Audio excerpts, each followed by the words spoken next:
Welcome to the SEC Unfiltered platform. I'm your host, Dave Shumate from Mach 10 Sports, giving you the reaction. Tennessee 62-58 win over Texas in the round of 32. Tennessee advances to the Sweet 16. I said it all week, right when the bracket came out. I thought Tennessee had the best opportunity to get to this.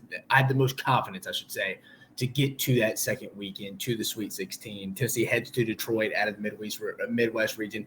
But more so, I mean, I think most Tennessee people, Rick Barnes himself would probably say, some of the players after the game, they didn't play their best tonight. They didn't. I mean, 62 points, very sloppy, big rock fight. Texas didn't shoot well again. I mean, they shot 7% from from 3-point against, who was at Colorado State the other night. And I was like, if they don't improve that shooting, there's no way in Haiti they beat Tennessee. That lived up to be true. They did not shoot well from the field, kind of left some meat on the bone from that perspective. But hey, a win's a win for Tennessee. It's just it's to literally survive and advance at this moment.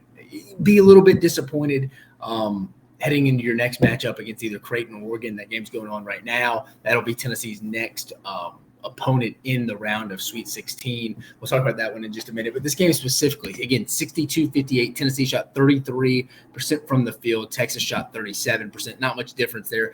Three-point percentage, Tennessee shot 12% from beyond the arc. Texas improved from their last matchup against Colorado State, moving up from 7% against the Rams on Thursday night to now 31%. But Tennessee shooting 12%, 3 for 25, not going to cut it down the stretch. Both teams, Texas at half was not great at the free throw line, but improved, got it up to 91, Tennessee 83. And the big difference here, I mean, Texas 17 turnovers to Tennessee's 12.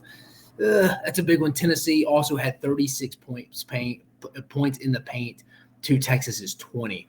So the big issue is the turnovers for Texas and just not getting it done. Again, shooting overall just 37% from the field. Mucked it up. Tennessee turning them over. Tennessee a lot to build off of here, but you have a week to get it done. So looking ahead, either Creighton, Oregon. Creighton probably causes the most issues because it's going to be hard to just totally contain them with Ryan Kalbrenner, Baylor Shireman, guys like that Coach McDermott can put on the floor. A lot of offensive threat, shoot a lot of threes. Will Rick Barnes translate that defensive game plan they had against Alabama all year, where they're running Alabama off the three-point line? Will they do that against Creighton if it happens to be Creighton? If Creighton happens to beat Oregon. Before I got on the air, it was a pretty close game. I think 1-point game about to go into half. If it's Oregon, give Dana Altman. I think he's had one of the better offensive game plans and defensive game plans in the tournament in that first round matchup, especially defense going that zone against South Carolina, where South Carolina and Lamont Paris just forgot they couldn't set screens against the zone for whatever reason. I don't know why they forgot that, but they just stopped doing it or didn't do it.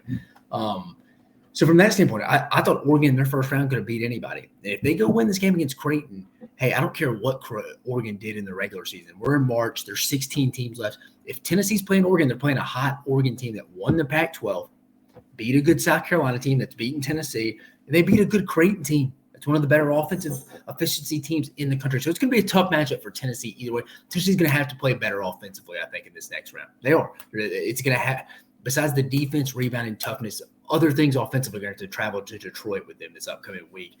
I still like Tennessee. I had Tennessee in my Final Four in the national championship game. I bet the city of Knoxville, I'll put it out on social media, I will buy the city of Knoxville everyone a drink if Tennessee doesn't make the Sweet 16. I was that confident, but a lot of it was because of the draw. Didn't see a lot of tough matchups for Tennessee, even if they weren't playing their best, because Tennessee's floor is that high.